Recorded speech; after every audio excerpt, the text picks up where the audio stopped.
Movie के start होते ही हमें एड वॉरेन और लॉरेन वॉरेन दिखाए जाते हैं, जो कि एक कॉन्फ्रेंस में लोगों को अपनी अबनॉर्मल और सुपर नेचुरल एक्सपीरियंस के बारे में बता रहे होते हैं। फिर नेक्स्ट सीन में दिखाया जाता है कि कैरोलिन पेरेन और रॉजन पेरेन, जो कि अपने बच्चों के साथ एक घर में शिफ्ट हो रहे होते हैं। उनके सब बच्चे घर के अंदर चले जाते हैं, लेकिन उनका डॉग घर के अंदर नहीं जाना चाहता। वो काफी डरा हुआ होता है। इन लोगों की 5 बेटियां होती हैं, जिसमें एंड्रिया, नैन्सी, क्रिस्टाइन, सिंडी और अप्रैल होती हैं। अप्रैल को घर के पास एक बहुत बड़े ट्री के नीचे एक म्यूजिक टॉय मिलता है, जिसमें एक मिरर भी लगा होता है। बाकी लड़कियां घर के अंदर हाइड एंड क्लैप खेल रही होती हैं और अचानक उनसे लकड़ी का एक पाइन वुड टूट जाता है और वो पाइन वुड किसी डोर को छुपाने के लिए लगाया गया था। जब उनके फादर चेक करते हैं तो उसके पीछे उन्हें एक स्टोर रूम मिलता है। उस स्टोर रूम में काफी अंधेरा होता है और वहाँ पर उन्हें एक पियानो और काफी सारी पुरानी चीजें नजर आती हैं। उन लोगों का डॉग काफी परेशान होता है और मुसलसल भौंक रहा होता है। अगली सुबह कैरोलिन जब उठती है तब वो देखती है कि उसके पाँव पर जख्मों के निशान हैं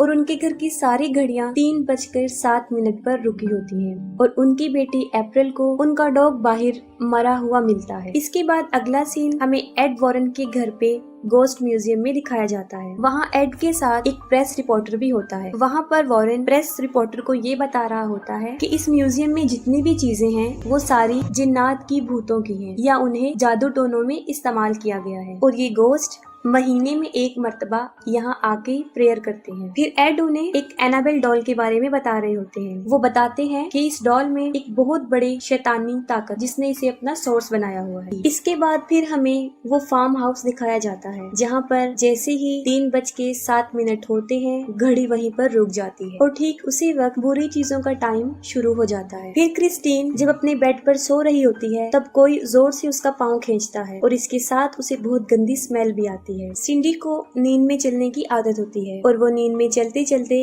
एंड्रिया के रूम में चली जाती है और बहुत अजीब तरीके से अलमारी पर अपना सर मार रही होती है।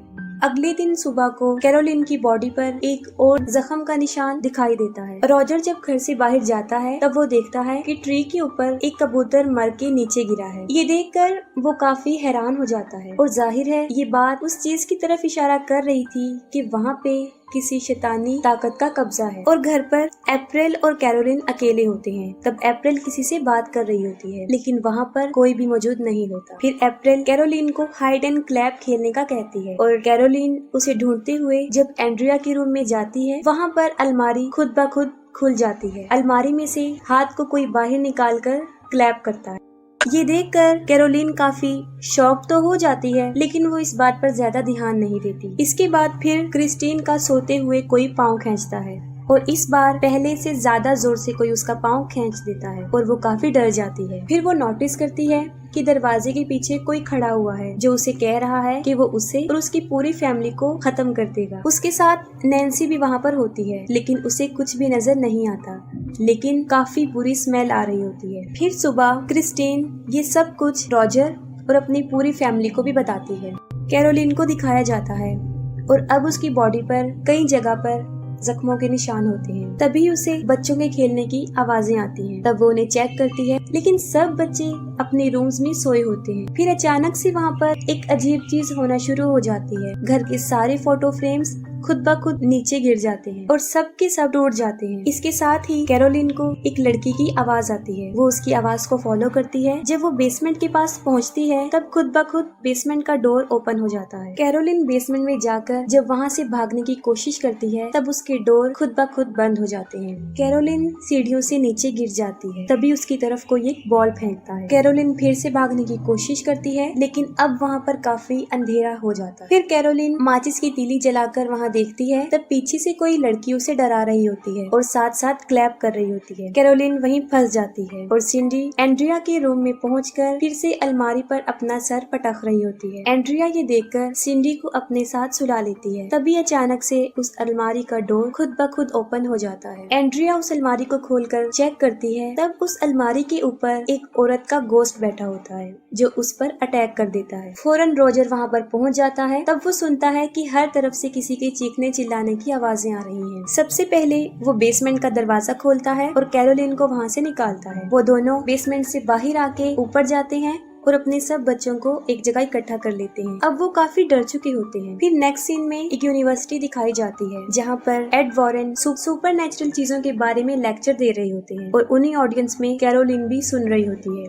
लेक्चर के खत्म होते ही कैरोलिन एड वॉरेन और लॉरेन वॉरेन के पास जाती है और उन्हें रिक्वेस्ट करती है कि वो उनके घर पर आए, जिस पर एड और लॉरेन उनके घर चले जाते हैं। तब कैरोलिन और रॉजर उन्हें सारा माजरा बताते हैं कि हालात दिन ब दिन बिगड़ते जा रहे हैं। वो बताते हैं घर में गंदी स्मेल आती है, रात में 3 दफा दरवाजा नॉक होता है और सुबह होकर बंद हो जाता है, और जो भी बर्ड उनके घर पे आकर बैठता है सुबह उनके गार्डन में मरा हुआ मिलता है। घर की सारी घड़ियां 3:07 पर रुक जाती है। उनके जवाब में एड उन्हें बताता है ये सब कुछ वहाँ पर शैतान होने की तरफ इशारा कर रहे हैं। इसके बाद वो लोग बेसमेंट में जाते हैं और वहाँ पर जाकर लॉरेन समझ जाती है कि यहाँ पर कुछ अच्छा नहीं हुआ और उसी जगह पर काफी बुरे हालात हो चुके होते हैं। एड उस घर में होने वाले सारे इंसिडेंट्स का कैरोलिन से पूछते हैं और उन सब बातों को रिकॉर्ड कर लेते हैं। दूसरी तरफ लॉरेन अप्रैल से उसकी एक फ्रेंड के बारे में पूछ रही होती है, जिस पर अप्रैल उसे वो म्यूजिक टॉय दे देती है। जब लॉरेन उस म्यूजिक को प्ले करती है तब वो देखती है कि उसके मिरर में एक छोटे बच्चे की सोल है और वो उसी बच्ची रोरे की होती है, जिसके बारे में अभी वो अप्रैल से पूछ चुकी होती है। वो लोग फिर उस दरख्त की तरफ जाते हैं जहाँ पर उन्हें ये म्यूजिक टॉय मिला था। तभी लॉरेन वहाँ पर उस गोस्ट को देखती है जो इस फैमिली को परेशान कर रहा था। फिर लॉरेन कैरोलिन और रॉजर को ये बताती है कि इस घर में एक बहुत बड़े शैतान का कब्जा है और जब वो यहाँ पर आई थी तभी उसने उनको देख लिया था और ये एक काले शैतान की रूह है जो बड़ी ताकतवर है। वो उन्हें बताती है कि उसने कैरोलिन, रॉजर और उनके बच्चों के पीछे भी इसके साय को देखा था। उस गोस्ट की परछाई उनके साथ है और वही उन्हें परेशान कर रही है, और यहाँ तक वो उनके पीछे लग गई हैं कि अगर वो ये घर छोड़कर यहाँ से चले भी जाएं तब भी वो इनका पीछा नहीं छोड़ेगी। तब एड उन्हें बताते हैं कि उन्हें यहाँ पर एक्सॉर्सिज्म करना है, जिसके लिए उन्हें चर्च से इजाजत लेनी पड़ेगी, जिसके लिए पहले तो उन लोगों ने चर्च वालों को सबूत देना है, तभी वो लोग इन्हें अलाउ करेंगे। लॉरेन उन्हें बताती है कि यहाँ पर बहुत सारे असेब हैं और सबसे बुरा एक साया है जिसके दिल में शदीद नफरत भरी हुई है। और रात को एड जब उस रिकॉर्डर को प्ले करता है तब उसे सिर्फ अपनी आवाज आती है, उसमें कैरोलिन और रॉजर की कोई रिकॉर्डिंग प्ले नहीं होती। और लॉरेन एड को इस जगह की हिस्ट्री के बारे में बताती है कि एक आदमी ने यहाँ पर एक फार्म हाउस बनाया था। उस आदमी ने एक औरत के साथ शादी की थी जो काले जादू पर बहुत यकीन करती थी, यहाँ तक कि वो खुद भी काला जादू करती थी और वो शैतान को मानने वाली थी। उस औरत का नाम बादशिबा था और बादशिबा ने अपने 7 दिन के बच्चे को जलाकर उसकी कुर्बानी दे दी थी। और जब ऐसा करता उसके हस्बैंड ने उसे देख लिया था तब वो भागकर बाहर आई और एक दरख्त पे चढ़ के उसने सुसाइड कर ली और खुद को फांसी दे दी। इस इंसिडेंट के बाद उस घर में कई ज्यादा डेथ्स हुई, जैसे रोरी नाम का एक बच्चा गुम हो गया था और उसके गम में उसकी माँ ने उसी घर के स्टोर रूम में सुसाइड कर ली थी। इसके अलावा उस घर की एक नेबर ने भी वहाँ पर सुसाइड की और एक बच्चे की वहाँ पर मौजूद एक तालाब डूबने से मौत हो गई थी। वो लोग जब ये बातें कर रहे होते हैं तब अचानक से प्लेयर खुद ब खुद प्ले हो जाता है और अब एड की आवाज के साथ एक गोस्ट की आवाज भी आती है जो कि काफी खौफनाक थी। और उस वक्त टाइम भी 3:07 हो रहे होते हैं। अगले दिन एड और लॉरेन रॉजर के घर पे जाते हैं और सारे सबूत इकट्ठे करते हैं ताकि वो चर्च को दिखा सके। इस काम को करने के लिए एक पुलिस ऑफिसर उनकी मदद करता है और उसके साथ एक लड़का ब्रैड भी। वो लोग इस घर के चारों तरफ कैमरास और वॉइस रिकॉर्डर लगा देते हैं और अंदर लॉरेन, कैरोलिन और उसकी फैमिली की एक पिक्चर को देखती है और अपनी पावर से वो ये समझ जाती है कि ये मोमेंट जब उन्होंने ये पिक्चर कैप्चर की थी उनके लिए सबसे खास था। एड सारे रूम्स में होली वाटर को छिड़कता है ताकि अगर वहाँ पे कोई शैतानी पावर हो तो उन्हें इससे तकलीफ पहुँचे और उसकी हरकत से ये लोग उसे रिकॉर्ड कर सके। अचानक से बेसमेंट का डोर ओपन हो जाता है और एड और लॉरेन वहाँ पर चले जाते हैं, लेकिन वहाँ उन्हें कुछ नजर नहीं आता। लेकिन जब वो वहाँ से बाहर आने की कोशिश करते हैं तब डोर अपने आप बंद हो जाता है। उस रात वहाँ पर उन्हें कुछ भी सबूत नहीं मिलता, ना ही कुछ वहाँ होता है। और अगली सुबह वो सब लोग खुशी खुशी ब्रेकफास्ट कर रहे होते हैं। एड कैरोलिन को कहता है कि तुम रेस्ट कर लो, मैं और लॉरेन सब संभाल लेंगे। फिर जब लॉरेन कपड़ों को सुखा रही होती है तब वो देखती है कि बादशिबा उस कपड़े की पीछे वाली साइड पर खड़ी है और अचानक से वो कपड़ा उड़कर कैरोलिन के बेडरूम की खिड़की पर जाकर चिपक जाता है और जैसे ही विंडो से कपड़ा हटता है लॉरेन को वहाँ पर बादशिबा की रूह नजर आती है। इससे पहले कि लॉरेन कैरोलिन के पास पहुँचती बादशिबा उसको पोजेस कर लेती है और अब वहाँ पर पर शैतानी लम्हे शुरू हो जाते हैं और ये इविल सोल्स काफी भयानक होती हैं। सबसे पहले पुलिस ऑफिसर ब्रैड को एक लड़की की आवाज आती है और उसे फौरन उस नौकरानी जिसने सुसाइड की थी उसका गोश्त नजर आता है और वो पुलिस ऑफिसर को काफी डरा देती है। फिर नैन्सी नींद में चलते हुए एंड्रिया के रूम में चली जाती है। इसके साथ ही उस रूम का डोर लॉक हो जाता है। जब नैन्सी नींद में चल रही होती है तब सारे कैमरास उसकी फोटो कैप्चर कर लेते हैं, जिससे ये साफ जाहिर था कि वहाँ पर नैन्सी के अलावा भी कोई मौजूद है। और जब नैन्सी रूम में होती है तब उसे एक बच्चे की आवाज आती है जो उसे कह रहा होता है कि वो छुप जाए। सब लोग उसी रूम की तरफ भागते हैं, लेकिन ना तो उन्हें वहाँ वो बच्चा नजर आता है और ना ही नैन्सी। एड उसे टॉर्च लाइट की मदद से ढूंढ रहा होता है। तब वो देखता है कि नैन्सी दो दीवारों के बीच एक खाली जगह है, वो वहाँ पर है। अप्रैल लॉरेन को बताती है कि जब भी रोरी डरा हुआ होता है वो उसी जगह पर जाकर छुपता है, जिस पर लॉरेन फौरन उस जगह पर पहुँच जाती है। वहाँ पर उसे बच्चे के टॉयज नजर आते हैं और म्यूजिक प्ले की जगह भी, और वहाँ पर उसे वो रस्सी भी मिल जाती है जिससे बादशिबा ने सुसाइड किया था। अचानक से वहाँ पर एक लकड़ी टूट जाती है और लॉरेन वहाँ से गिर जाती है और एक स्टोर रूम में आ जाती है। वहाँ पर लॉरेन उस म्यूजिक के गिलास में देखती है, तब उसे रोरी की मदर की सोल नजर आती है जो कि बुरी तरह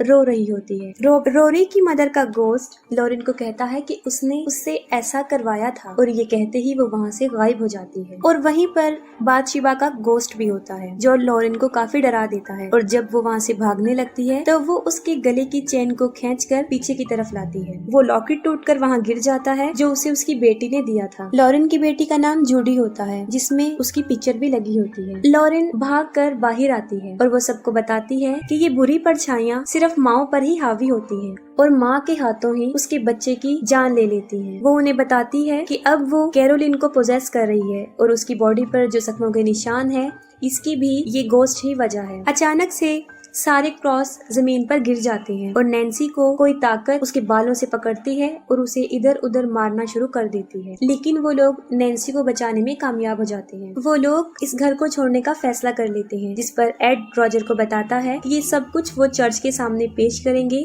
और फिर इस घर का एग्जॉर्सिज्म करेंगे। इसी दौरान लॉरेन को अपनी बेटी जोडी की आवाज आती है और वो देखती है कि तालाब में उसकी डेड बॉडी है। ये देखकर लॉरेन काफी डर जाती है। वो अपनी बेटी के लिए काफी परेशान हो जाती है और एड को भी इस बारे में बताती है कि ये हमारे लिए भी एक इशारा है। अगले दिन लॉरेन और एड फादर को उस घर में होने वाले वाकयात के बारे में बताते हैं और सारे सबूत भी दिखाते हैं, और उनके पास वो पिक्चर भी होती है जब नैन्सी नींद में चल रही होती है और उस वक्त वहाँ पर नैन्सी के साथ रोरी की सॉल भी खड़ी होती है, जिसके लिए फादर उन्हें ये कहते हैं कि एग्जॉर्सिज्म के लिए उन लोगों को मजीद आगे से परमिशन लेनी होगी क्योंकि ये लोग कैथलिक नहीं हैं। फिर हमें लॉरेन एड की बेटी जोडी दिखाई जाती है और वो बादशिबा का गोस्ट उसके लॉकेट के जरिए उस बच्ची के पास पहुंच जाता है। तभी वो जोडी का पाँव खींचती है जिससे वो जाग जाती है और काफी डर जाती है और अपने मदर और फादर को ढूंढते हुए अपने रूम से बाहर आ जाती है। और यहाँ पर हम ये भी देखते हैं कि उनके उस गोस्ट म्यूजियम में वो अनाबेल डॉल नहीं है, जिससे जोडी काफी डर जाती है। और उसी वक्त वहाँ पर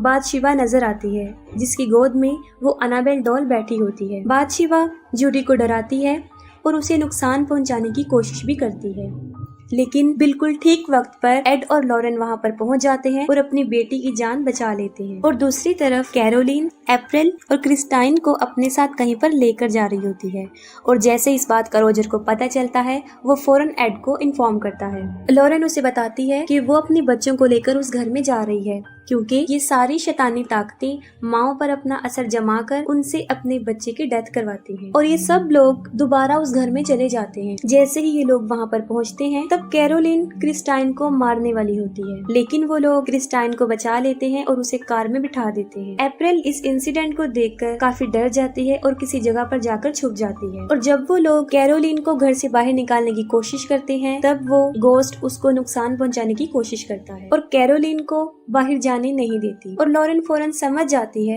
कि अगर कैरोलिन बाहर चली गई तो वो गोस्ट इसको जान से मार देगा, और वो शैतान कैरोलिन को खींचकर फिर से स्टोर रूम में ले जाता है। वो लोग स्टोर रूम में जाकर कैरोलिन को कंट्रोल करने की कोशिश करते हैं, लेकिन ये शैतान काफी पावरफुल होता है और उसकी हालत काफी खराब कर चुका होता है, जिससे उसे कंट्रोल में करना कोई आसान बात नहीं थी। और दूसरी तरफ वो पुलिस ऑफिसर घर में अप्रैल को ढूंढ रहा होता है। कैरोलिन किसी के भी कंट्रोल में नहीं आती और वो एक एक करके सब पर अटैक कर देती है। वो लोग कैरोलिन को एक चेयर से बांध देते हैं और उसकी हालत देखकर एड ये डिसीजन लेता है कि वो फौरन इस जगह का एग्जॉर्सिज्म करेंगे। जैसे ही एड एग्जॉर्सिज्म स्टार्ट करता है, ये शैतान यानी बादशिबा कंट्रोल से बाहर हो जाता है और वहाँ पर शैतानी ताकतें और पावरफुल हो जाती हैं। लेकिन एड नहीं रुकता और वो एग्जॉर्सिज्म के वर्ड्स को मुसलसल बोलता रहता है और फिर हमें एक अजीब मंजर दिखाया जाता है कि वो शैतान एग्जॉर्सिज्म को रोकने के लिए उस चेयर को हवा में उछाल देता है और साथ ही उस कुर्सी को नीचे गिरा कर उस कुर्सी को भी तोड़ देता है और इससे कैरोलिन की सारी रस्सियां खुल जाती हैं और वो एड को मुख्तलिफ तरीकों से मारने की कोशिश करती है। और उसी दौरान थॉमस को भी अप्रैल मिल जाती है और जैसे ही कैरोलिन को पता चलता है कि अप्रैल कहाँ पर छुपी हुई है, वो उसे मारने के लिए उसकी तरफ बढ़ती है। लेकिन इससे पहले कि कैरोलिन उसे मारती, एड वहाँ पर पहुंचकर एग्जॉर्सिज्म कंप्लीट करता है और एड बादशिबा को कसम देता है जिसे वो मानती है कि वो वहाँ से वापस चली जाए। लेकिन अभी भी वो शैतान कैरोलिन पर हावी होता है और तब लॉरेन और रॉजर उसकी मदद करते हैं। वो लोग कैरोलिन को उसकी फैमिली और उसके बच्चों की यादों के सहारे उसे पावरफुल बनाते हैं ताकि वो इस घोस्ट का मुकाबला करे। और एट लास्ट कैरोलिन की फैमिली और उसके बच्चों का प्यार उसके लिए जीत जाता है और वो शैतानी घोस्ट कैरोलिन को मजबूरन छोड़कर वहाँ से चला जाता है और कैरोलिन भी अपनी नॉर्मल हालत में वापिस आ जाती है। वो लोग फिर से अपनी जिंदगी हंसी खुशी गुजारने लगते हैं और अप्रैल लॉरेन को उसका लॉकेट उसे वापस देती है और एंड सीन में एड उस म्यूजिक प्लेयर को अपने म्यूजियम में रख देते हैं और इसके साथ ही मूवी एंड हो जाती है।